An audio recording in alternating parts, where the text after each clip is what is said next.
number one, how many watch engineers do you have on a normal sea day? And how many watch engineers do you have on duty when you're maneuvering into and out of port? We have always the same number of the engineers on watch, 3 of them with watch schedule 4 hours on watch, 8 hours off, and on maneuvering, same on the bridge, in engine room. We have additional engineers like myself, staff chief, chief electrician, and duty electrical engineer to be that critical time when we is maneuvering. So we multiply brain numbers in the control room, also in the bridge. And we don't have pilot in control room, but I think captain has a pilot as well upstairs. So there are more people than we are now. Easy.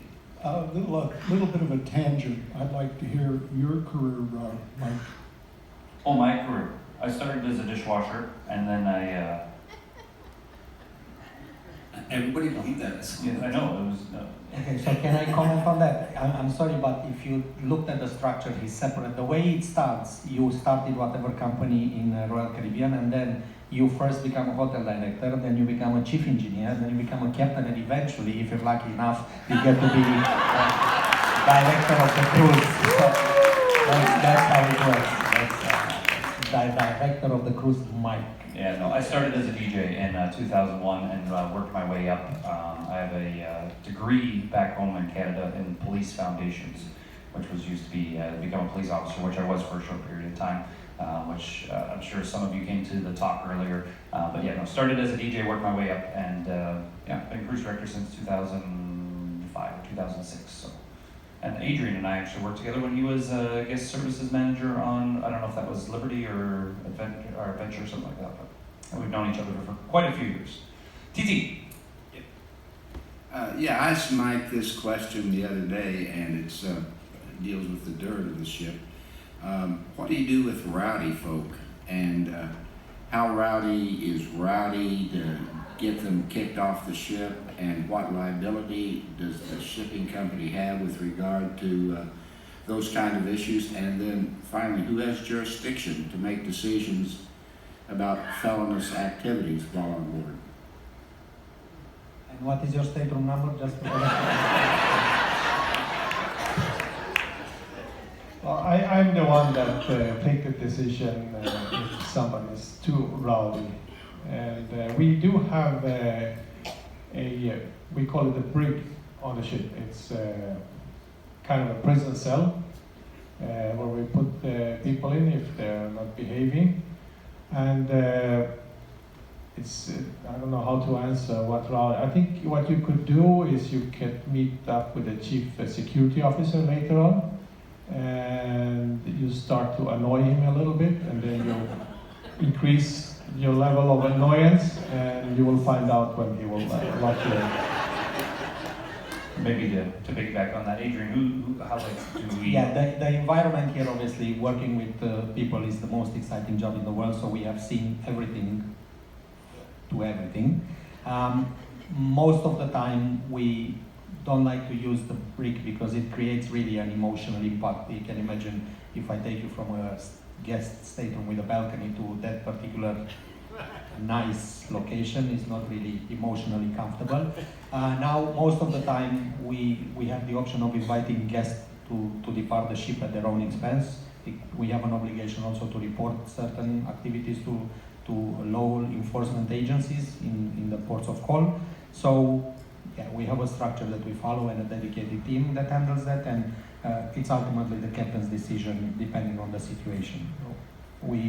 Again, depending on the gravity, we might be very strict on some we might be more lenient, and you know, if you are getting a little bit overly excited on the first night of the cruise with a couple of extra beers, we might just have a nice conversation with you and remind you that it's important that everybody's comfortable. But if for the second and the third night the same thing happens, probably you will get to see the ship from a plane departing the locations. And that will be all at your own expense, which is all stipulated in the guest conduct policy, which is part of the contract that you sign when you buy the ticket. So it's all about making sure that how is it? Your freedom doesn't affect somebody else's freedom. So making sure that your good time on board doesn't create a negative experience for safety, for security, and for everybody else on board. Okay.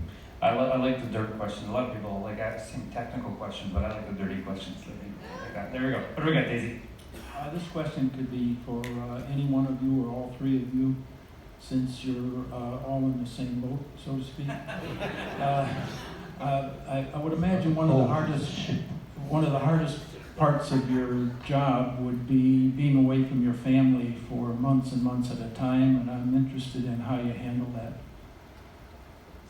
Well, luckily, I know when I joined Royal Caribbean, and that's one of the reasons I stayed, is that almost every crew member has a privilege to have families cruising with them. However, it depends on your position, the length of how long you can have them on board. For the three of us here, we can have our family cruising with us all the time for the whole extent of our contract. However, I haven't told my family that yet. But you all know I had my kids on board, and they left actually yesterday in Copenhagen. I live in the southern part of Sweden, so they just took a taxi back home. I feel my emotional gaps with many girlfriends. I'm joking. I'm lucky and privileged enough. I met my wife on board, and we were very lucky that along the way, I think we've been together for 14 years. Our vacations and contracts aligned, so the company has actually supported this because the company understood that emotional comfort for crew members would benefit into their performance. And we get benefits of arranging for our family to visit us. And one of the things that happens is because we are separated from home, our environment is kind of unique from this perspective because I work with them, but I also get to enjoy dinner with them. So your colleagues become your friends, and it kind of becomes a whole new family. You have to remember that for us, home becomes vacation and work becomes home. So it's kind of a switch, and we usually it's a matter of building relationships on board. So we are all kind of one big happy family. Very good. We're at a question. TT. This might actually be easier for Mike to answer because he said his cabinet is down on deck 2. But when the ship is, especially when you're on the lower decks, occasionally there'll be like a shudder. And if I was in an airplane, I'd call that turbulence. But what causes that on the ship when it just kind of rocks? I want to make sure we're not hitting whales. If you look at the chart, you have lines called, this is called longitudes and latitudes. That's the grids in the chart. And every time the ship passes over one of these lines, that's what you feel.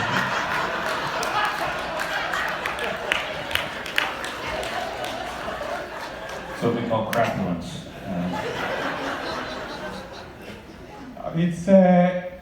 It's a long explanation why you feel this shape, but to make it as short as possible, it depends on the wave length, the length between one wave crest to another wave crest, how it hits the ship, and it resonates sometimes in different areas of the ship. Sometimes it shakes a little bit forward, sometimes it shakes a little bit on the aft, but it all depends on the length of the waves. Yeah. Yeah, interesting question. Daisy. Hi. My question is about the food consumed on board. Vast amounts of food is obviously consumed, but what happens to the waste? Is it just literally all thrown away? No, we compact and recook again and send it back. Mashed potatoes is not really mashed potatoes. Yeah, we actually have an amazing environmental program. We separate even the food. We burn the waste and make it into ash, and we then recycle.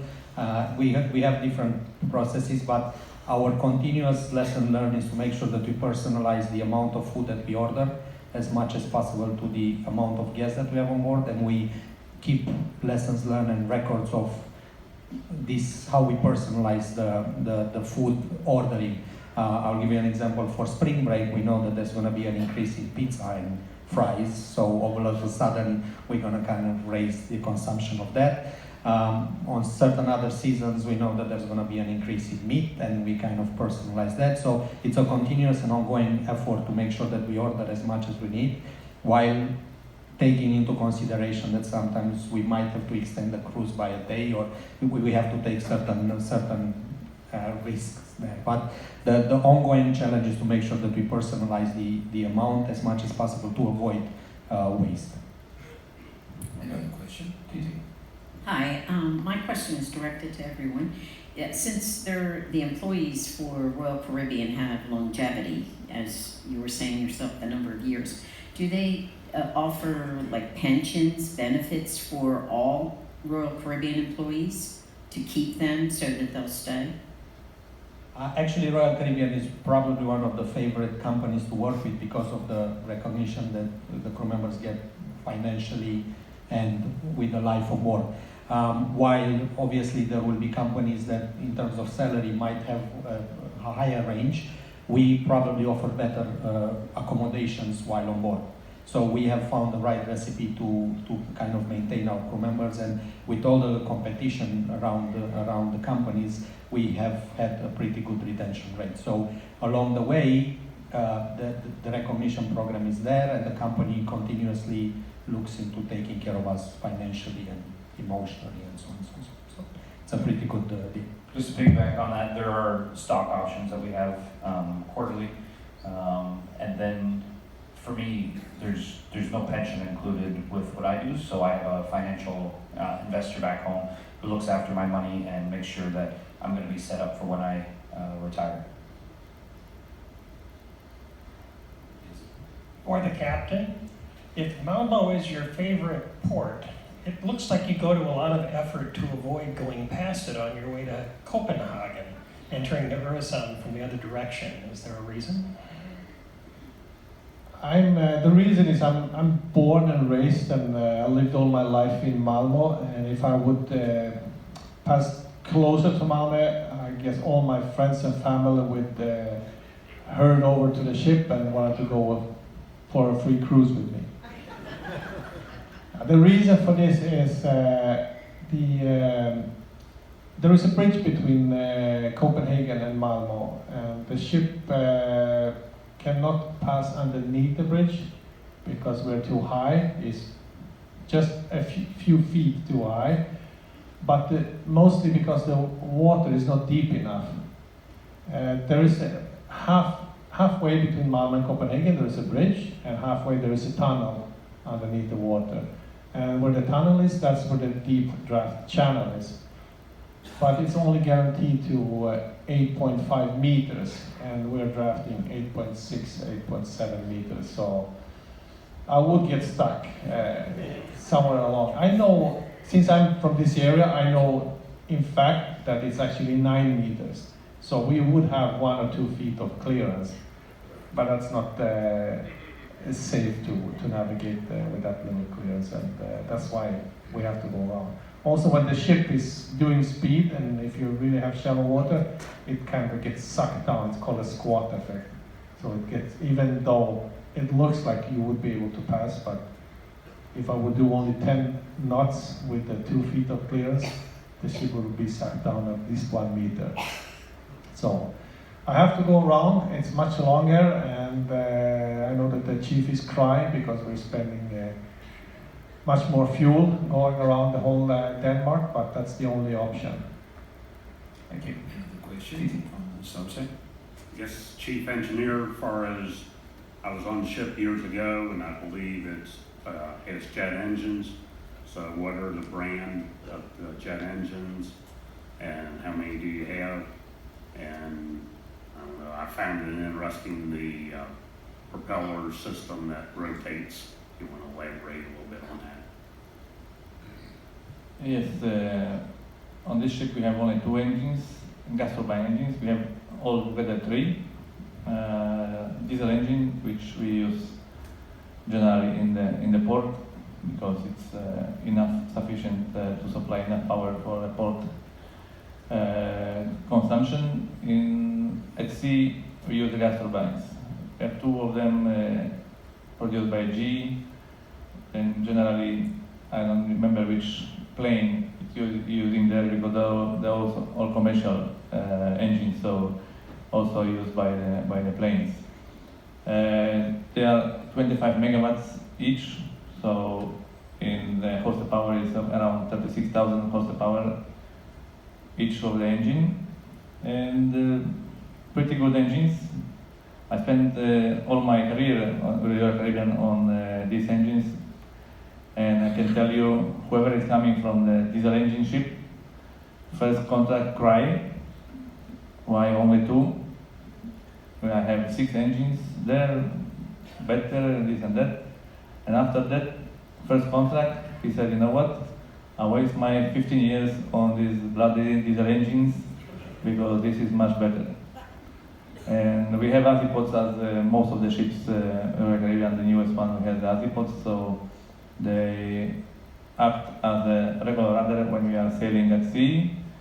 But in the port, we are using them as, for mooring, to moor to dock the ship to the pier, so they are rotating 360 degrees, and we have quite enough power to not use the tax any port. So captain asked me how much power I can deliver, and then we go.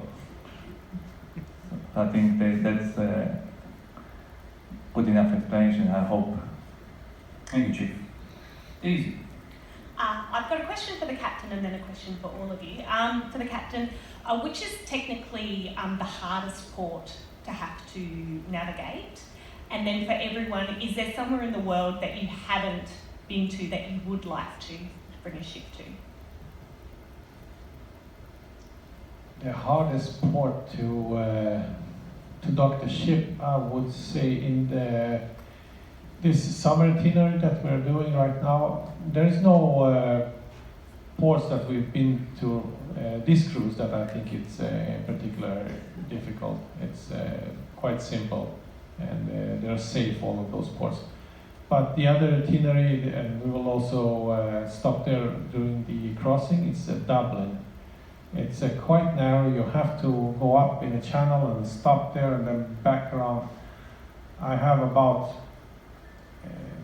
less than, I would say, 10 meters on each side, which is about 30 foot of clearance. And there is a sharp corner there if there's a little bit wind. It's quite tricky. And of course also Amsterdam, the dock itself, it's not very difficult, but you have to go into the locks there, and you have only about, I would say, 10 foot of clearance on each side. And if it's windy, it's really tricky to keep the ship exactly in position there. However, this class of ship is the most maneuverable ships that we have in the fleet, and it's a true joy maneuvering this in and out from ports. For me, it's like playing a video game out there.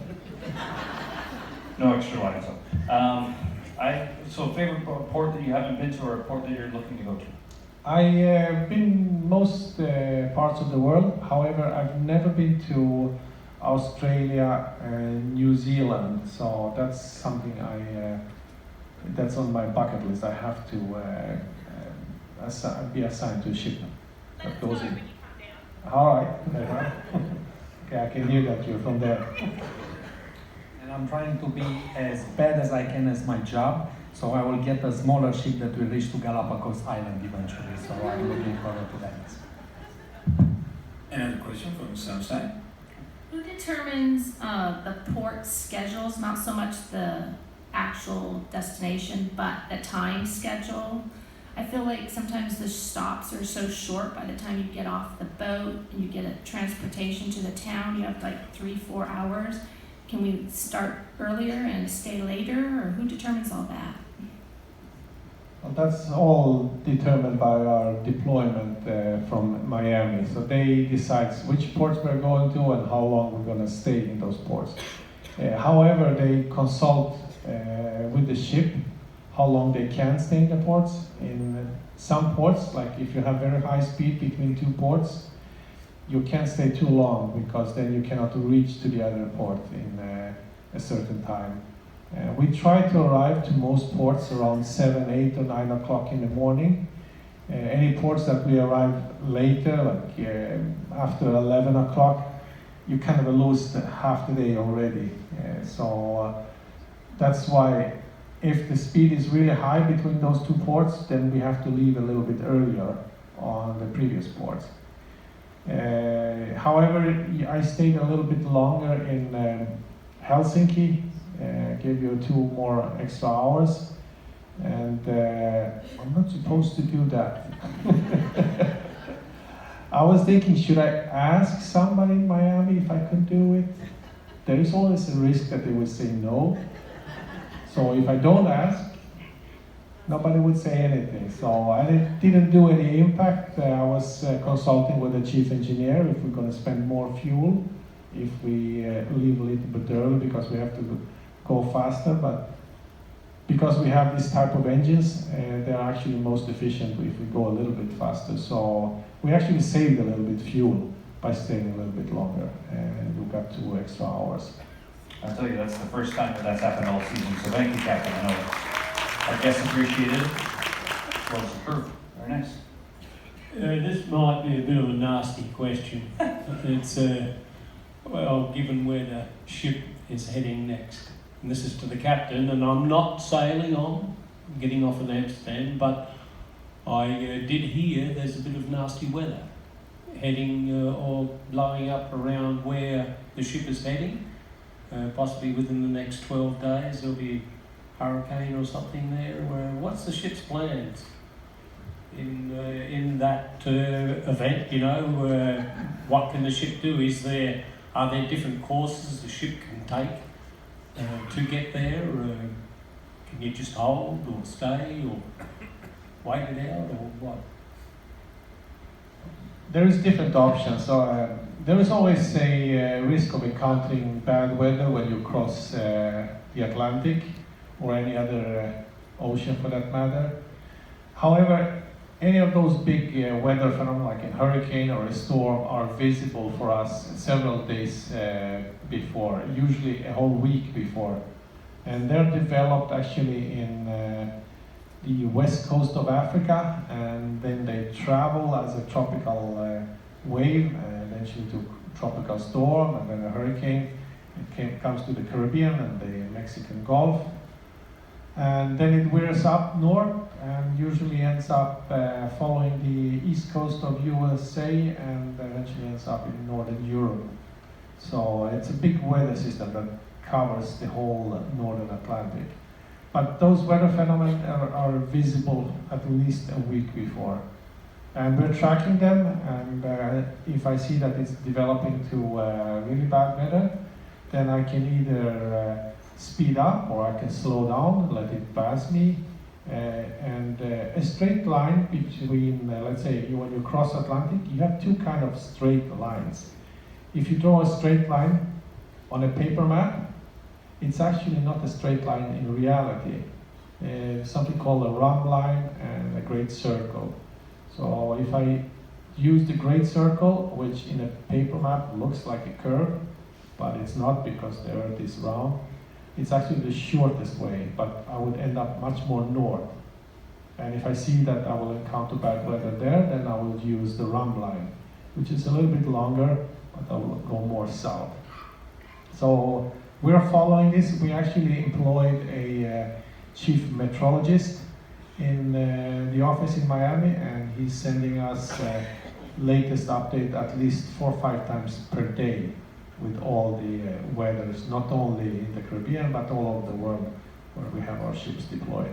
And he's also monitoring if there is anything really bad developing. He's alerting all those ships in that area well in advance. The Port of Vancouver, Canada has a program where cruise ships at dock are plugged into the city's power system to help avoid pollution caused by an idling ship. Are there many ports around the world who also do that? Unfortunately not. There are a few ports I know here in Scandinavia, but they usually facilitate ferries. This is something I personally would like to see myself, that more and more ports would offer this. However, a ship this size generates as much power as a little town actually. We consume a lot of power. And some of these ports that we go to, they're not very big cities, they're just small communities. And if we would connect to their grid, we will suck out all the energy that's in that little town. Actually, this ship could actually supply electricity to a small town. It's that powerful actually. But then in bigger cities and turnaround ports, I think that's an idea, and I know that the company is very much focused in energy conservation and to prevent emission as much as possible. So they're looking in all kind of new ideas and features how to reduce the emission to the atmosphere. Next, Titi. Right here, Somerset.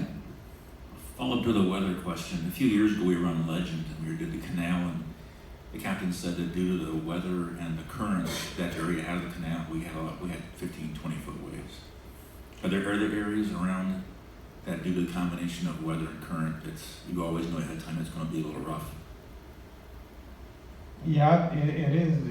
The Gulf Current or North Atlantic Current, that's the strongest ocean current in the world. It's actually passing from Florida all the way up to Chesapeake Bay and almost up to New York, and then it cross over to Northern Europe. That's the strongest ocean current in the world. It's about 4 knots, and if you have wind in the opposite direction of the current, then you get short waves but very high waves, and that can be quite choppy and rough. You also have other areas in the world, in Africa between the mainland and the island of Madagascar, where you also have a very strong current going south, and then you have cold wind from the South Pole blowing north, and that also creates very dangerous waves patterns. Daisy. My question has to deal with your set sail schedule. Yesterday in Copenhagen, we did the hop-on, hop-off tour, and we allowed a lot of time, we thought. However, there was amazing amount of traffic. So we were cutting it pretty close. I know if 1 or 2 passengers aren't on board when you need to set sail, that's their responsibility. But what happens if there's 50, maybe 100 passengers that haven't gotten on board? I have to make a decision. If we have only 1 or 2 passengers, doesn't make it on board. I usually wait a little bit, and I do everything I can together with the guest services to find out where they are, what happened to them, and if we can contact them, and if they can give us a time frame when they will be back. Depending on the speed I need to make to the next port, I can wait half an hour, maybe an hour. It all depends what speed I need to make to the next port. If we're missing like 100 guests, definitely I would never leave the port until I consult with our shoreside office in Miami. And I'm pretty sure that they would advise me to wait until we know exactly where they are. 100 guests, I would even leave as late as coming. It would cost me coming a few minutes late to the next port. TT, question? This is for the captain. I've got 2 questions. How many weddings have you officiated on board? And also, when you're docking, is it the captain that's solely in control of the ship's controls, or is it a coordination across the bridge with 3 or 4 people? When we're docking, it's not only me. This is one of the things that I really like about this company, is that we allow the other senior officers and even junior officers to dock and undock the ship. It all depends which port it is. If it's a fairly easy, like in Copenhagen yesterday, you just move a ship aside from the pier and then move ahead. That's a typical port. I would even let a first officer do the undocking.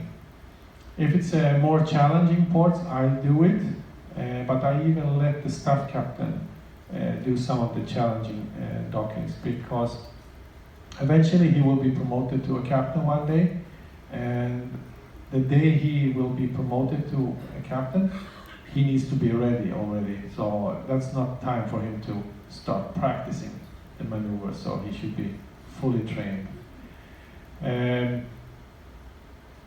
You had another question? Weddings. Oh, weddings. I don't know how many. I officiate quite a lot, both when I was on the serenade and on the grandeur. Sometimes it was every cruise there was a wedding. I haven't done one wedding here on the Brilliance yet. Well, you upped your fee to $3,000, so.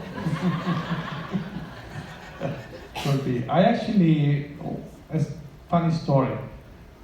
My best friend, who is an airline pilot, he lost his job back home in Sweden. They had a recession in the company he worked for, so he lost the job. But within a few weeks, he got an offer with an airline company in Dubai, and he took that offer. Salary was really great. However, he has a family. He's one of those modern people that is not married to his fiancée or girlfriend. So they live together for almost 20 years and they have kids and everything. So he came to Dubai a couple of weeks before the family, and they told him that, well, your girlfriend cannot live in the same house or apartment as you, because here you need to be legally married if you're a husband and wife and staying in the same room. And he said, well, so he called me and said, I don't know what to do. I mean, my family cannot come here. This is ridiculous. I said, don't worry. I'll be there in a week with a serenade and book you on a cruise and I'll marry you. Finally. So you can stop living in sin. All right. It is very good, Captain. I like that. It's 11:48. I know the captain has to get up for his bridge announcement, so we'll do 2 more questions, one from each side, and then I know you guys have another inspection coming up as well. So where are we going next? Daisy. Daisy. Oh. I know the ships are large investments. How old's this ship? What's the life expectancy? And how often do you remodel or refit? Well, let's see here. This ship is now, it's built 2002, so that gives it 16 years. 16 years is, I would say, quite young for a ship. A ship is referred to a lady. 16-year-old lady is quite young. A ship and cruise ship can easily last for 40, 50 years, easily. However, the company, we try to keep a certain standard. So after about 20 years, we transfer those ships to our sister brands, which is operating in a different market. But they can still last for another 20 years at least. And dry dock, the refinishing? Dry dock is something, is not only to refurbish the ship, it's a requirement. Every 5 years, the ship needs to go in dry dock to do maintenance that you cannot do while the ship is in operation, like propellers and thrusters that you can't reach. And that's up to the ship when the ship is less than 20 years. If it's older than 20 years, then you need to go to dry dock every 3 years. Good. Any other question, Monsieur? Thank you. I have a question for the hotel director. walking around on deck 11, I noticed a restaurant space that is currently not open called Rita's Cantina. Can you explain why that is on this particular sailing? Yeah, we are actually right now in the progress of revitalization of that particular area. The Rita's Cantina project on our particular ship might not have been as successful as we anticipated, despite trying different projects, including tequila tastings and different kind of aspects of that. But we are looking into how we can introduce it better into the flow of guests, because in reality it is a nice area. I would preferably like during dry dock to install a Johnny Rockets there, as I'm a big fan of healthy hamburgers.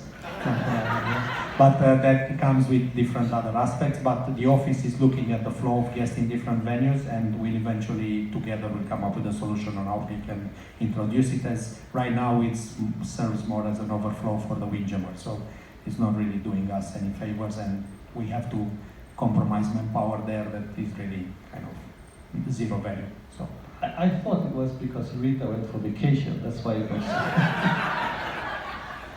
Yes. All right, well, I do want to thank all of you for coming out here. I want to thank all of you for coming with great questions. I know it's a very busy day for our officers here. Conrad, your chief engineer, Adrian, our hotel director, and Captain Ante. Thank you so much for joining us, everybody. Have a wonderful day. I'll see you up next on the pool deck for the ice carving.